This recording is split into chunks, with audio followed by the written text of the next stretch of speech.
नमस्कार। SPT news में आपका स्वागत है। पेश है 3 सितंबर सुबह 6:15 राजस्थान की 15 बड़ी खबरों में। चीन के तियानजिन शहर में एससीओ की मीटिंग हुई, जिसमें रूस के प्रेसिडेंट व्लादिमीर पुतिन भी आए हुए थे। उनकी शानदार और मजबूत किला माने जाने वाली कार कैसे रूस से वहां तक लाई गई। इसी कार में वे नरेंद्र मोदी के साथ करीब 45 मिनट तक बैठकर यात्रा करते रहे। उनकी ये कार ऐसी है कि किसी तरह भी के खतरे में उनका बाल भी बांका नहीं हो सकता। राजस्थान में सरकार ने मंगलवार को 2 आईपीएस अधिकारियों के ट्रांसफर किए, 3 आरएएस अधिकारियों को एपीओ किया गया। कार्मिक विभाग ने आदेश जारी कर आईपीएस आदर्श सिद्धू को पाली एसपी के पद पर लगाया। वहीं पुलिस अधीक्षक मानवाधिकार के पद पर तैनात आईपीएस अधिकारी केवल राम राव को 12वीं बटालियन आरसी नई दिल्ली में कमांडेंट के पद पर लगाया गया है। इसके साथ ही सरकार 3 आरएएस अधिकारियों को प्रशासनिक कारणों से एपीओ कर दिया गया है। एपीओ होने वाले अधिकारियों में अतिरिक्त जिला कलेक्टर बालोतरा गुंजन सोनी, मुख्य कार्यकारी अधिकारी जिला परिषद झुंझुनू रंजीत सिंह और उपखंड अधिकारी परबतसर राम कुमार टाडा शामिल है। राजस्थान के सरकारी और गैर सरकारी स्कूलों में क्लास 9 से 12 तक में एडमिशन की लास्ट डेट में बार बार बढ़ोतरी हो रही है। अब तीसरी बार लास्ट डेट में बदलाव करते हुए 16 सितंबर तक एडमिशन लेने की छूट दी गई है। ऐसे में माध्यमिक शिक्षा बोर्ड अजमेर को भी 10वीं और 12वीं के एग्जाम फॉर्म के लिए लास्ट डेट बढ़ानी पड़ रही है। देश में जीएसटी ढांचे में बड़ा बदलाव होने जा रहा है। सरकार 4 स्लैब की जगह केवल 2 स्लैब 5% और 18% करने की तैयारी में है। इस बदलाव को लेकर एसबीआई रिसर्च की रिपोर्ट के मुताबिक चालू वित्त वर्ष में राज्य को कुल 14,10,000 करोड़ रुपए से ज्यादा का फायदा हो सकता है। इसमें 10 लाख करोड़ राज्यों के एसजीएसटी से आएंगे और करीब 4.1 लाख करोड़ रुपए केंद्र से डिवोल्यूशन के जरिए मिलेंगे। चूरू के रतनगढ़ क्षेत्र में 2 शातिरों ने चोरों ने एक रिटायर्ड टीचर को अपना शिकार बना लिया। चोर बैग में ब्लेड से कट लगाकर 1 लाख रुपए ले उड़े। पुलिस आरोपियों की तलाश में सीसीटीवी फुटेज की जांच कर रही है। बुखरेड़ी गांव के रिटायर्ड टीचर गोपाल महिया पशुधन खरीदने के लिए बैंक से 1 लाख रुपए निकलकर बाइक से घर लौट रहे थे। रास्ते में वे देरासर गांव के पास सरकना शक्ति मंदिर के पास एक सर्विस सेंटर पर रुके।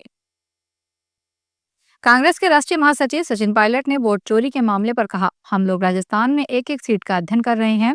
बहुत जल्द इसका खुलासा राहुल गांधी करेंगे। जैसा कि राहुल गांधी ने भाषण में कहा कि वे बम फाड़ेंगे तो आप सब इंतजार करेंगे। जयपुर ग्रामीण सीट भी 1500-1600 वोटों से जीत गई थी, तब भी आरोप लगे थे। लेकिन अब जब ये सारी चीजें सामने आ रही है तो संशय बनता है। राजस्थान के मुख्यमंत्री भजनलाल शर्मा ने राज्य सरकार को आम जन के कल्याण के लिए प्रतिबद्ध बताते हुए बजट घोषणाओं को धरातल पर उतारने के लिए अधिकारियों द्वारा उनके नियमित मॉनिटरिंग करने एवं संबंधित विभागों से समन्वय कर भूमि आवंटन डीपीआर टेंडर प्रक्रिया को जल्द पूरा किए जाने के निर्देश दिए हैं, ताकि विकास कार्यों का लाभ लोगों को समय पर मिल सके। शर्मा आज मंगलवार को मुख्यमंत्री कार्यालय में राजस्व एवं उपनिवेशन विभाग की समीक्षा बैठक को संबोधित कर रहे थे। उन्होंने कहा कि राजस्व विभाग तकनीक और प्रौद्योगिकी के माध्यम से काश्तकारों को सुविधाएं उपलब्ध करवाने में नवाचार कर रहा है और किसानों को स्वयं फसल गिरदावरी की सुविधा उपलब्ध करवाने के लिए एग्रीस्टेक मोबाइल ऐप विकसित किया गया है। उन्होंने अधिक से अधिक किसानों को जोड़ने के लिए इस ऐप का व्यापक प्रचार प्रसार करने के भी निर्देश दिए। सीकर के सरकारी स्कूलों में स्पोर्ट्स किट घोटाले के बाद सरकार की पुस्तक खरीद भी सवालों में संदेह में घिर गई है। दरअसल राजस्थान स्कूल शिक्षा परिषद ने सरकारी स्कूलों के पुस्तकालयों के लिए जो किताबें भेजी है, वे अंकित मूल्य से आधी दरों पर ऑनलाइन मिल रही है। पेज व लिखित सामग्री के हिसाब से कई किताबों का मूल्य भी काफी ज्यादा लग रहा है। राजस्थान में भारी वर्षा का दौर जारी है और पिछले 24 घंटों में राजधानी जयपुर सहित कई क्षेत्रों में भारी बरसात दर्ज की गई है, जिससे जनजीवन प्रभावित हुआ। वहीं इस बार अब तक 602.88 मिलीमीटर औसत वर्षा हो चुकी है, जो सामान्य से 62.64% अधिक है। जल संसाधन विभाग के अनुसार पिछले 24 घंटों में सुबह 8:30 बजे तक प्रदेश में सर्वाधिक 177 मिलीमीटर बरसात दौसा में दर्ज की गई है।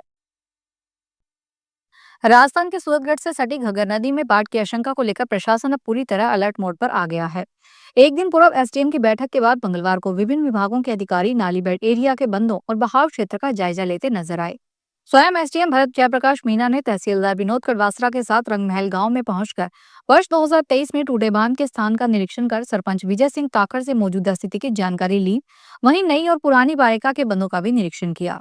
नगरपालिका ईओ पूजा शर्मा ने एयरफोर्स रोड पर स्थित पुल पर 24 घंटे कर्मचारी तैनात करने के साथ ही आरसीपी कॉलोनी और अन्य स्थानों के बंदों पर सफाई कर्मचारियों की ड्यूटियां लगाई है। सीकर के खाटू श्याम जी में रेस्टोरेंट संचालक की स्कॉर्पियो गाड़ी चोरी होने का मामला सामने आया है। चोरी होने के 7 घंटे बाद जब टोल टैक्स कटने का मैसेज आया, तब रेस्टोरेंट संचालक को चोरी का पता चला। अब पुलिस पूरे मामले की जांच कर रही है। इस संबंध में खाटू कस्बे में तंवर रेस्टोरेंट चलाने वाले दिनेश सैनी ने बताया कि वह खाटू में ही वंदना धाम फ्लैट्स में किराए के कमरे में रहता है। सवाई माधोपुर की रवांजना डूंगर थाना पुलिस ने करोड़ों रुपए में कछुआ बेचने का झांसा देकर लोगों से लाखों रुपए की ठगी करने वाले गिरोह का खुलासा किया है। पुलिस ने गिरोह से जुड़े शातिर ठग रामनिवास मोगिया को कोथुन मोड़ देवली रोड स्थित एक ढाबे से दस्तयाब पर गिरफ्तार किया। आरोपियों में पप्पू लाल को कछुआ सौंप और लालच दिया गया कि इस कछुए से उसे करोड़ों मिल सकते हैं। बाद में कछुआ मर गया और आरोपी फरार हो गया। मामला दर्ज होने पर आरोपियों की गिरफ्तारी के लिए एक टीम गठित की गई है। राजस्थान पुलिस कांस्टेबल भर्ती 2025 परीक्षा का आयोजन 13 और 14 सितंबर को राज्य भर में किया जाएगा। ऐसे में उम्मीदवारों को एडमिट कार्ड का बेसब्री से इंतजार है। एडमिट कार्ड और हॉल टिकट जारी होने के बाद उम्मीदवार ऑफिशियल वेबसाइट पर जाकर डाउनलोड कर सकेंगे।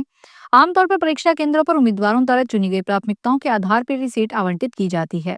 इसके बाद अधिकारियों का अंतिम निर्णय होता है, जिसके बाद प्रशासनिक आवश्यकताओं के अनुसार कोई भी केंद्र आवंटित कर सकते हैं।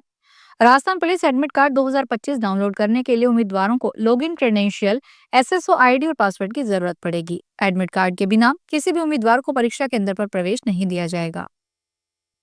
जयपुर में त्योहारी सीजन की शुरुआत से पहले ही सोना और चांदी दोनों धातुओं की कीमतें रिकॉर्ड स्तर पर पहुंच गई है। मंगलवार को सोने की कीमतों में मामूली बढ़त और चांदी की दरों में गिरावट देखने को मिली। 24 कैरेट सोना 1,07,400 रुपए प्रति 10 ग्राम पर रहा, जबकि 22 कैरेट सोना 50 रुपए की बढ़त के साथ 1,01,50 रुपए प्रति ग्राम पर दर्ज हुआ। दूसरी ओर चांदी 1,300 रुपए सस्ती होकर 1,26,700 रुपए प्रति किलो पर आ गई है। हनुमानगढ़ की घग्गर नदी पर बनू ओटू हेड से घग्गर साइफन की तरफ प्रवाहित किए जा रहे पानी में मंगलवार को कोई उतार चढ़ाव नहीं हुआ। सोमवार की तरह मंगलवार सुबह भी ओटू हेड से 17,500 क्यूसेक पानी छोड़ा जा रहा था। इससे पहले पिछले 2-3 दिन में ओटू हेड से लगातार पानी कम हो रहा था। हालांकि घग्गर साइफन से प्रवाहित किया जा रहा पानी मंगलवार को कुछ कम हुआ है। वहीं गुल्ला चिका, खनौरी व चांदपुर हेड से छोड़े जा रहे पानी की मात्रा में बढ़ोतरी तो हुई, लेकिन कम मात्रा में। अभी स्थिति नियंत्रण में है। राहत की बात यह है कि नाली बेड में पिछले कुछ दिनों से पानी की मात्रा स्थिर है और नाली बेड की क्षमता के अनुसार उसमें 5,000 क्यूसेक पानी ही चलाया जा रहा है।